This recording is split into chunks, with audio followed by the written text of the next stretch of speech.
first and the most sort of distant relationship is a contract relationship. And what happens is they are not employees of the firm.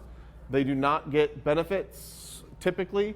Also, the firm is not responsible for paying their taxes or withholding taxes from their paychecks.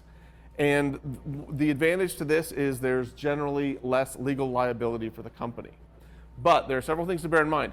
First of all, they must have other work. If they end up being just a contractor for you all the time, there are certain scenarios under which the government will then say, well, they are effectively an employee, and therefore you lose that shield for liability. You actually assume some liability if they're working substantially and don't have other clients. So that's something you need to understand, both their volume of work and whether or not they're working for other people.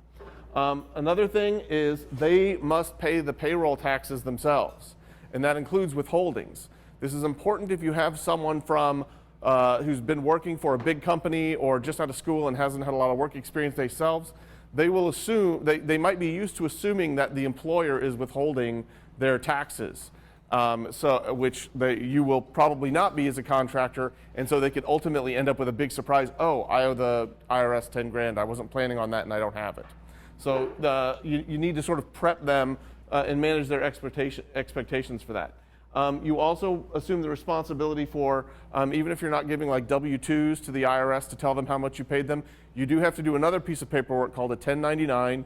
They are due in January, and you need to, basically it does the same thing as a W-2 just for a contractor. It tells the government how much this person earned from you, so the government has a paper trail of how much they would expect them to be paying in taxes.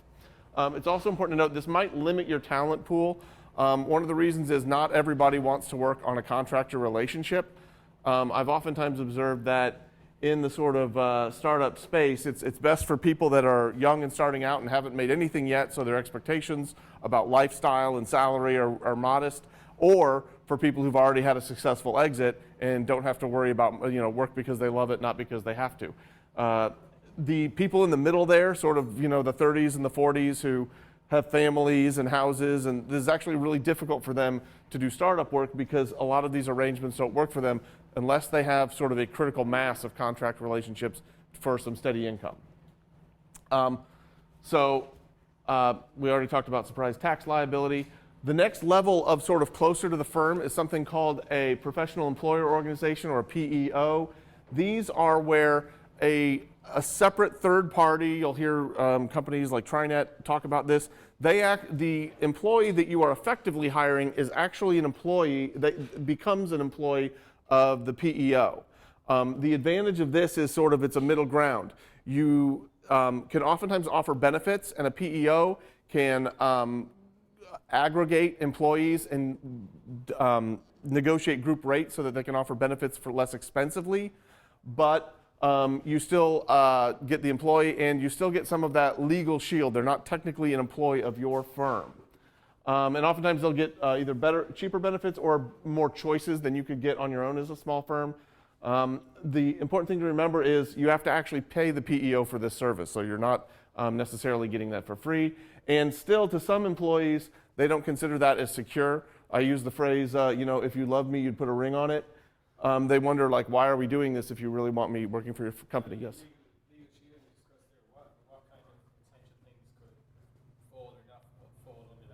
What would be the legal, sort of what would you be shielded from? Probably, first of all, it could depend on the contract with the PEO. So I can't give you a definitive answer. Probably better to ask them specifically. But things like, and it wouldn't necessarily shield you for certain things like anti-discrimination. But things like you're not responsible for paying you're not responsible for their payroll withholdings. And certain policies the PEO will decide for you, so you don't have to develop them yourselves. The next sort of more closer long-term secure relationship is to become a full-time employee of the startup. we'll call this with startup expectations, because there's really kind of even two ways of sort of the people tend to look at a job with a startup. One of them is this is a small company with a lower likelihood of success, but a larger long-term upside, so I will accept a lower salary and perhaps fewer benefits, just sort of a minimum level of benefits that I need, with the expectation that the equity will become valuable and I'll be able to exit. That is in contrast to the other one we talk about. We use the phrase just sort of a grown-up or a mature company where people are actually joining it with the expectation that really my compensation is kind of what I expect to be making on a long term. So I have a friend from business school who joined a media company that was technically a startup, but they're like venture funded, and she's getting a good salary. But I said, well, how's the equity upside? She goes, I sort of started late and I got a reasonable salary, and it's just simply nice to have. It's not really what I'm going to pay the mortgage with. So the differences here are, having a startup expectations, the sort of more modest expectations about salary and benefits, is that you will get lower cash burn with them largely. But it's important to remember, but the downside is you will be assuming more responsibility. They'll be on your rolls. You'll have to withhold their taxes.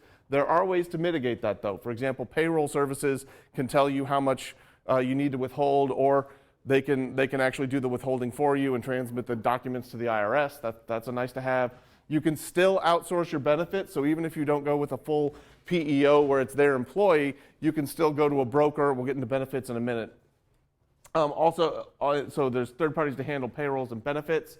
And it's also the other downside to you as a founder is that if you have too many of those, the equity ends up getting diluted. So even though you're not paying them in cash, you're minimizing your burn, you are increasing the dilution to yourself and the other shareholders. And sometimes those negotiations can be kind of difficult with employees. For example, a lot of people know just enough to be dangerous. So they learned that they read somewhere online that a CTO should get 3% of the company. And you try to tell them, well, that's for representative of an early stage company. We just got our Series C, so you'll be getting less. And then they say, you're trying to cheat me. Another example of that is, well, I think I'll leave it at that. I think you get the idea. In terms of having sort of a full-time employee of the firm with the salary and benefits that they would expect on a long term, the advantage is you'll have to pay them less in equity. Downside is more, it's sort of the flip side, you'll pay them more in benefits and cash. They are typically VC funded at this point. And remember, this also increases the talent pool so that you can attract more risk-averse employees like the ones that I described. Now, you can look at that as a good thing or a bad thing. The good thing is I've got a larger pool. But it's not necessarily true that you want people who are risk averse. You might be looking for swing for the fences employees to drive more innovative thinking. So that's up to you. That's a subjective thing. And also you can widen it to people with fixed financial obligations like children and mortgages. And also even there, you can still have some services to help you with payroll and benefits.